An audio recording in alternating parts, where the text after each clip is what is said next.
داستان تناسخ اولویا. وقتی اولویا 2 سالش بود مامانش به شوخی ازش پرسید به نظرت ساعت چنده؟ به اولویا گفت ساعت 7 سال 1787. یه روز دیگه اولویا به مادرش گفت اسم من قبلا دیزی بود، دیزی رابینسون. اولویا کمی بعد به پدر و مادرش گفت که من قبلا در سال 1787 زندگی کردم و مردم، ولی دوست ندارم در موردش حرف بزنم.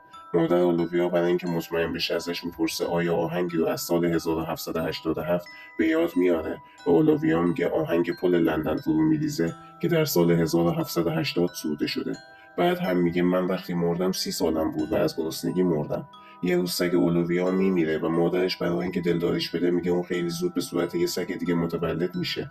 اما اولویا میگه نه، این اتفاق حالا ها نمیفته. مادرش میپرسه آیا این اتفاقیه که برای تو افتاد؟ اولویا میگه آره، من به یه ذره تو هوا تبدیل شده بودم. اون به مادرش میگه آدم‌های دیگه‌ای هم اونجا بودن و اونا با من رفیق شده بودن. بعدها اولویا بیشتر در مورد دیزی حرف زد و گفت اون در روستایی در لندن زندگی میکرده و سکه‌های اون دوران نماد پادشاهی داشتن.